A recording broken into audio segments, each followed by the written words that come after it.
درود به همه فارسی زبانان عزیز، خیلی خوش اومدین به کانال خودتون. من الکسی هستم و از همینجا برای همتون آرزوی سلامتی، موفقیت و جیب پر از پول میکنم. امروز اومدم به درخواست شما با یه ریاکت دیگه و یک موزیک ویدیوی بسیار زیبا از یک جوان خوشنام و خوش استعداد که من از این چند تا ریاکت دیگه رفتم به نام شهرام عبدالحلیم. یه تشکر ویژه‌ام بکنم از خود شهرام که ریاکتایی که من میرم میذاره توی کانالش و این باعث میشه که ویدیوهای من بیشتر دیده بشه. مرسی شهرام جان، با اون صدای زیبات بدرخشی و همینجور با قدرت ادامه بده.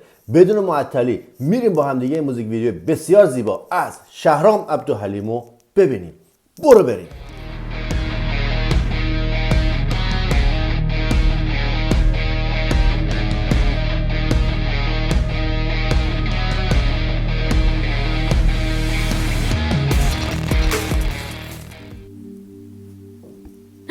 آرام باش، این من. تو در اینجا چی کار میکنی؟ دیوانا. زلیخا در احتمالا این موزیک ویدیو هم داستانی هستش. موزیک ویدیوهایی که شهرام عزیز به صورت داستاندار هستش، داستانی میره، خیلی زیبا هستش. حتما تا این ویدیو واسهتون میذارم. اون دو سه تا ریاکت گرفتم که یکی از موزیک ویدیوهاش هم که بسیار زیبا هستش، با خانم گنجینه با هم دیگه فیت دادم. اینم از این داستانا هستش. حتما ویدیوی خیلی قشنگه.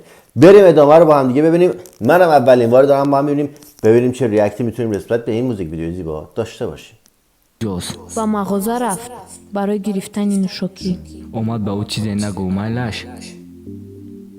آقا تا اینجایی که من متوجه شدم یه خانومی توی ماشین بود، یه آقای اومد یهو نشست توی ماشین، سراغ دوستش رو گرفت، گفت دوستت کجاست؟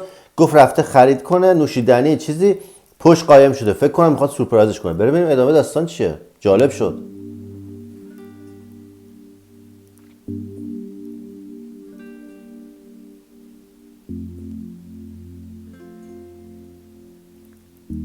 این کیه؟ سلام جانم، امروز خیلی هم زیبا شده ای. رحمت جانم، فکر کردم تو زاد روزی ما رو فراموش کرده ای.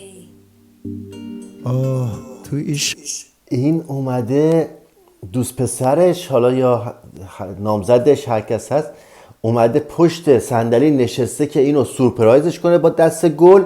یکی دیگه با ماشین میادش که با این خانوم مثلا حالا با هم دیگه رابطه دارن. وای پسر چی میشه تاش؟ جانی منی، من چی طور زاد روزی تو رو فراموش میکنم؟ انا این توفه ها رو برای تو گرفتم جانم. رحمت عزیزم، من یک کار اینو تمام دارم جانم، کارهایم رو به انجام میرسونم، بعد تو رو میبینم. مایلش جانم، تو رو انتظار میشوم. عزیز دلمی، بعداً میبینمت. پسر چی کار کرد؟ خب مگه با اون که پشت صندلی هستش دوست نیستش؟ پس این یکی کی بودش؟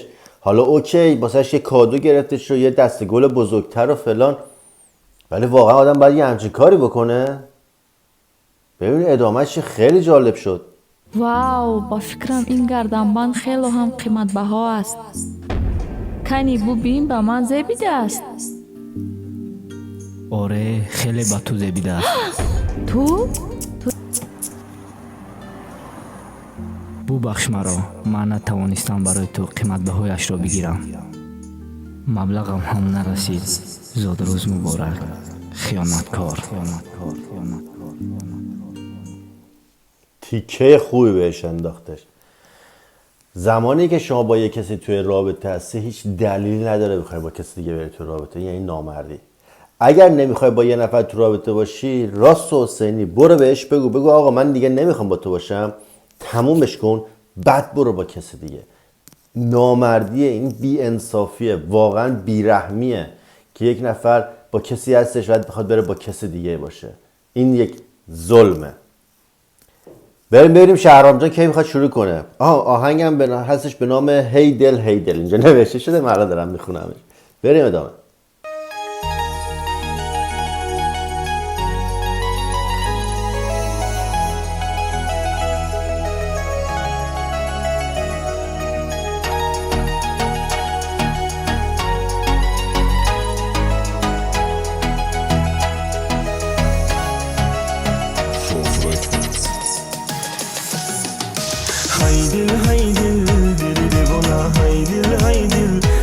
خونه او را وونه یا بهونه بعیده دیدیم درمونه های دل دیلی دیوونه های دل سوی مای خونه او را وونه یا بهونه بعیده دیدیم درمونه زمین.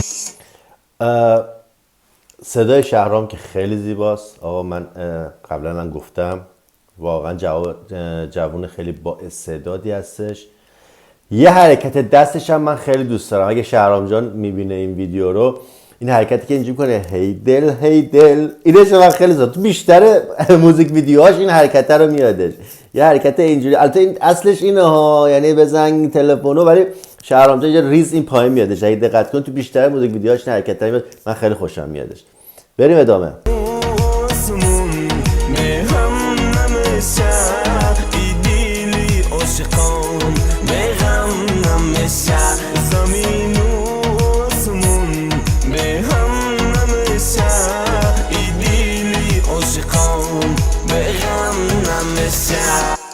واقعا تیکه خیلی باحالیه.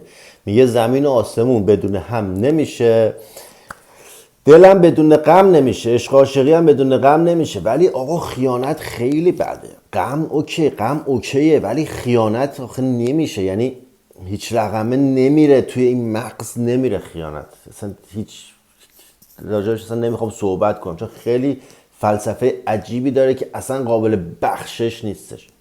بریم ادامه رو بدیم.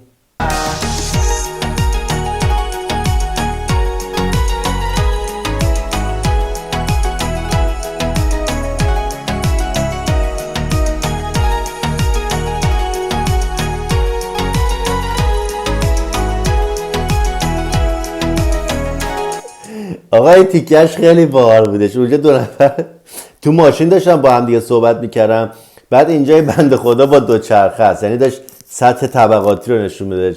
اینجا کارگردان خیلی حرکتش قشنگ بودش. خوش آمد.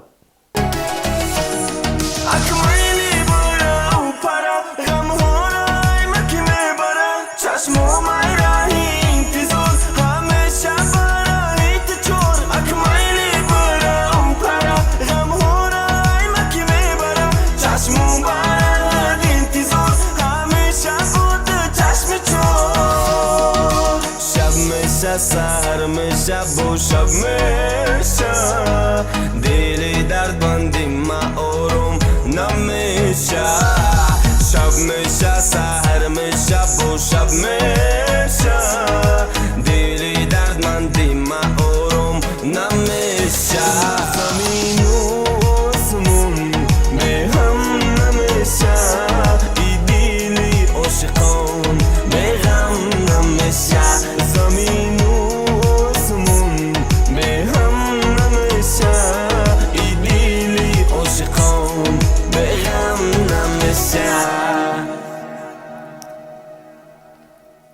اینم از موزیک ویدیوی بسیار زیبا از شهرام جان عزیز. ولی یه نکته داشتش توی ویدیو. دیدیم که آقا این خانوم با اینکه حالا با کس دیگه ای بودش بهش خیانت میکنه و میره با یه مرد دیگه ای. ولی از نظر من، سخن بزرگان برم یکم بالای منبر، اون آقایی هم که وضع مالیش خوب بودش و پول داشتش و ماشین داشتش، اونم گناهکاره. اگر بخوایم 100% در نظر بگیریم، 50% این خانوم مقصره، 50% این آقا مقصره. پس نمیشه گفتش که 100% این خانوم مقصره، با کسی دیگه بود رفت با یه مرد دیگه. اون مرد هم نباید بیاد با این خانوم توی رابطه وقتی میدونه که این خانوم با کسی دیگه در رابطه است. زیاد سرتون رو درد نمیارم. دمتون گرم که تا آخر این ویدیو با من بودید. مرسی از لایک و کامنت و سابسکرایبتون. امیدوارم که همیشه سالم سلامت در کنار خانوادتون شاد، خوشحال و جیباتون پر پول باشه. تا ویدیوی بعدی، بدرود.